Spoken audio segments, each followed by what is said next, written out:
Baiklah, Assalamualaikum warahmatullahi wabarakatuh. Perkenalkan, nama saya Handin Amar Faris.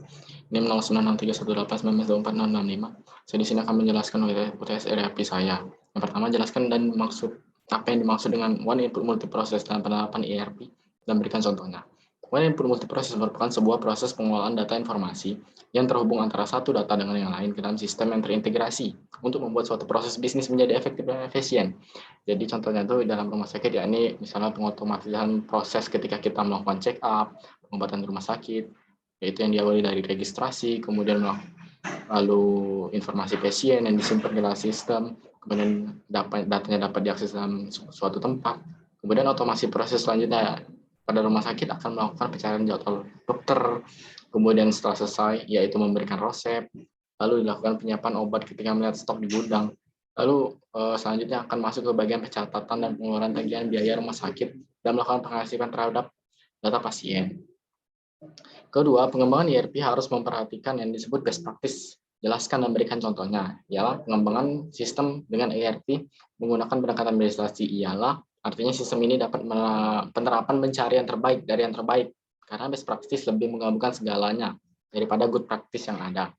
Sehingga kemudian diolah menjadi dari good practice yang ada diolah menjadi suatu modul, yaitu menjadi modul yang best practice. Contohnya apabila kita ingin mengembangkan sebuah e-commerce, kemudian kita sebagai pengembang melihat bahwa Tokopedia terkenal dengan marketingnya, kemudian Bukalapak terkenal dengan brand-brandnya, lalu dengan kita sebagai pengembang sistem dengan menganut best practice tidak harus memilih dari kedua tersebut, maka kita harus menggabungkannya menjadi modul yaitu best practice. Kemudian tiga, salah satu manfaat yang diterapkan ERP adanya standarisasi data dan informasi. Jelaskan dan berikan contoh. Standarisasi data dan informasi didapatkan dari penerapan basis data terpusat yang membentuk data yang terstandar dan informasi dapat diperoleh dengan mudah dan fleksibel untuk semua divisi. Contohnya, jika data yang dimasukkan dalam suatu modul, contohnya data penerimaan barang. Jika modul-modul pada pembayaran dan persediaan secara otomatis diperbarui, maka pembaruan ini terjadi secara real time pada saat waktu transaksi tersebut. Keempat, jelaskan variabel-variabel input yang harus diperhatikan dalam mengelola MRP. Yang pertama, jadwal induk produksi. Nah, jadwal induk produksi ini merupakan suatu proses yang penting karena proses mengalokasikan sejumlah produk yang diinginkan dengan memperhatikan kapasitas sumber daya, pekerja, mesin, dan bahan yang dimiliki oleh perusahaan tersebut. Kemudian, status atau pencatatan persediaan, yaitu menggambarkan semua sistem yang ada dalam persediaan. Pencatatannya itu harus selalu terjaga dan terjadi dalam kondisi terkini atau secara real time dan selalu melakukan pencatatan dalam setiap semua transaksi yang ada agar transaksi tersebut tidak mengalami kegagalan. Kemudian struktur produk. Struktur produk berisi tentang informasi tentang hubungan antara komponen dan satu dengan yang lainnya dalam suatu perakitan produk akhir. Informasi ini sangat penting karena menentukan kebutuhan kontur dan kebutuhan bersih dari suatu perusahaan. Kemudian pesanan komponen dari luar. Pesanan ini tidak digunakan untuk pesanan independen, tetapi lebih pihak luar yang membutuhkan misalnya servis, part, kemudian pesanan antar perusahaan, atau kepentingan yang tidak berhubungan dengan produksi.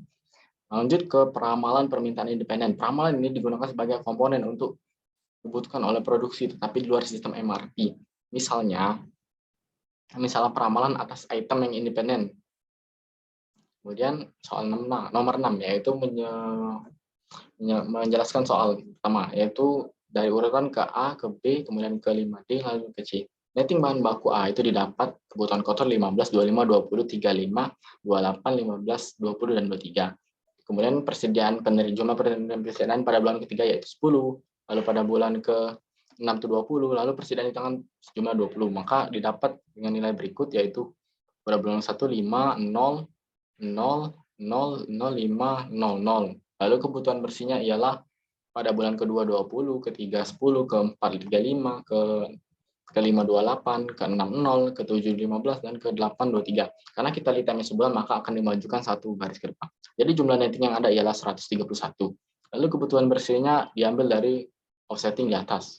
Sehingga ukuran lot didapat itu dengan D, yaitu 131 jumlah nettingnya, lalu K-nya 200 dan H-nya 250. Jadi kita rumuskan seperti ini, akar dari 209,6 ialah 14,47, kita genapkan jadi 14, sehingga didapat ukuran lot 14. Jadi 14 kali 2, 28 kurang 20, 28, kemudian seperti berikut. Sehingga total persediaan terdapat ialah 57. Lalu biaya pemesanannya ialah 10 kali terjadi, hingga dikali 200 menjadi 2.000, kemudian biaya pemesanan 57 dikali 250, lalu menjadi 14.250, sehingga total biaya yang ada ialah 16.250. Kemudian netting bahan baku B, yaitu sama seperti sebelumnya menggunakan offsetting kebutuhan bersih dari kebutuhan kotor dari netting bahan baku A, yaitu 20, 10, 35, 28, 0, 15, 23, dan 0. Kemudian di sini jadwal penerimaan ya 10, kemudian pada bulan kedua dan bulan ke-6 20. Persediaan di tangan ya 18. Kita kurangkan lalu menjadi persediaan di tangan menjadi 2, kemudian 0, 33, lalu seperti berikut. Lalu jumlah netting yang ada ialah 35, 28, 00, 18, dan menjadi total 81. Kemudian loading bahan baku B itu didapat ukuran lot dengan intuisi 28 kali 2, yaitu menjadi 56 kurang 33 menjadi 23, 28, 23, 23, dan 5. Kemudian netting bahan baku C yaitu 20, 10, 35, 28 seperti yang di awal tadi. Hanya jadwal penerimaan persediaan menjadi 8, 10, dan 20 pada bulan ketiga, 4, dan ke-6. Kemudian kebutuhan bersihnya ialah 20, 10, 27, 18, 00, dan 18. Maka di TMS sebulan menjadi 27, 10, dan seperti berikut. Lalu jumlah netting yang ada ialah 93. Kemudian pada loading bahan baku C ialah loadingnya ukurannya tetap, ini 20, 10, 27, 18, 00, 18, 00, dan 0.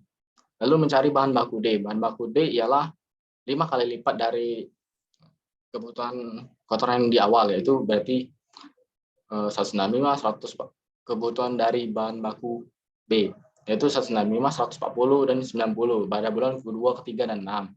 Yaitu persediaan di tangan terjumlah 28, 28 jadi 137, 0, 137, 137, 120, dan 90.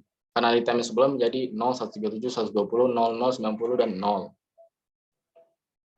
Jumlah nettingnya ada ialah 347. Loading bahan baku D ialah karena kita FIR 4 bulan menjadi 4 bulan sekali, yaitu kita dimulai pada bulan pertama 137, 120, dan 90.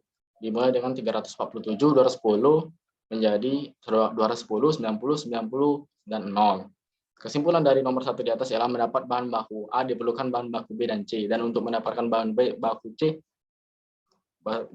dibutuhkan 5 kali bahan baku D, atau 5 bahan baku D digunakan untuk membuat bahan baku C, dan bahan baku C digunakan bahan baku A.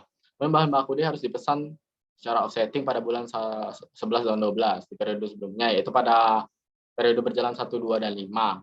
Kemudian metode loading yang sesuai pada IPR ialah lead 4 bulan, di mana loading dilakukan setiap 4 bulan sekali. Kemudian kesimpulan bahan baku B itu bahan baku B harus dipesan atau pada bulan ke-12, yaitu pada periode berjalan 1, 2, 3, 4, 6, dan 7, kecuali periode bulan ke-5. Dan metode loading yang digunakan ialah FOQ dengan intuisi 28 tetap. Kesimpulan bahan baku A ialah offsetting pada produk A harus terjadi pada bulan 1, 2, 3, 4, 6, dan 7, kecuali bulan 5. Dan metode loading digunakan adalah IOQ dengan jumlah load yaitu 14. Baiklah, sekian presentasi dari saya. Mohon maaf apabila terdapat salah kata. Kepada Allah saya mohon ampun. Akhirul kalam nun wal kalami wal masturun. Wassalamualaikum warahmatullahi wabarakatuh.